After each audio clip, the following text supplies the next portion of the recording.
7 years ago, in order to accompany the fake heiress abroad for her recovery, Timothy Gibson casually signed the divorce papers I handed him. Without even turning around, he sneered at me. Naomi, don't use such underhanded tactics to keep me around. Esther can't live without me abroad. 7 years later, he blocked my path with his car, and he spoke to me with an air of superiority. Grandpa is critically ill. His only dying wish is to hold his great-grandest grandchild. Come back with me, behave yourself, and give birth to an heir. You will still be Mrs. Gibson. I looked down at my shoes. I recalled the time I stood in the rain and begged him not to leave. I even collapsed in the rain. In the end, all it got me was a dismissive "you're making a scene" from him. Timothy still thought my life revolved around him. He had no idea that without the title of Mrs. Gibson, I had lived very well these past 7 years. The very day after he signed the divorce papers, I married someone else. Gently touching my stomach, which wasn't even showing yet, I smiled and said, "Mr. Gibson, I'm afraid I'm going to disappoint you. I am having a baby, but it isn't yours." Timothy Gibson froze for 2 seconds. There was a flicker of surprise in his eyes. His gaze dropped to my flat stomach before he snorted. "Naomi, you'll really make up anything just to turn me down? Who would want you apart from me? Even your biological parents abandoned you." Abandoned, that was such a familiar term. He hadn't changed at all. He just couldn't stop stomping on my pride. Memories from 10 years ago suddenly came rushing back. When I was first brought to the Jackson family, my adoptive father had said in front of everyone, "You grew up in the countryside and are uncouth. Follow Esther's example from now on and don't embarrass the Jackson family." Later, when Maria Jackson, my adoptive mother, found out that Timothy and I were together, she said bluntly, "You've already taken enough from Esther. You should learn to give in to her." Confused, I asked what exactly I had taken from Esther. She replied, "The marriage, of course. The Gibson family was supposed to arrange an engagement with Esther. Now it's been switched to you. Isn't that something you've taken from her?" What she didn't know was that I had met Timothy long before Esther Jackson ever did. I was 18 at the time. I worked part-minus time at a coffee shop in the city that Timothy frequented. He was the one who fell for me and approached me first. We got into a relationship naturally. Yet somehow in Maria's eyes, it had become me taking what belonged to Esther. My thoughts were interrupted by a phone ringing. Timothy glanced at the screen and smiled.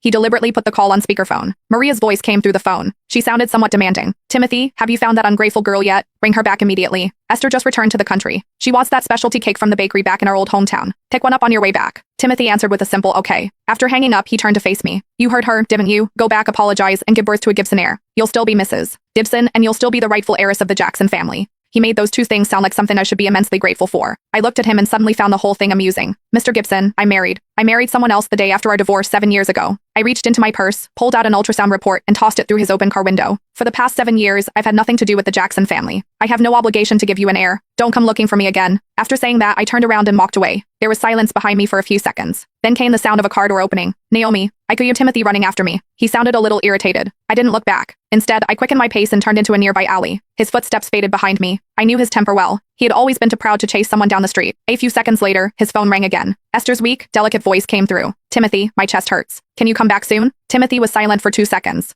Finally, he said, "Wait for me." The roar of the car engine echoed through the alley. Standing around the corner, I listened as the sound faded into the distance. I slowly unclenched my fists. After leaving that street, I returned to my bookstore. 7 years ago, after I left the Jackson family, it was my husband, Ian Parker, who took me in.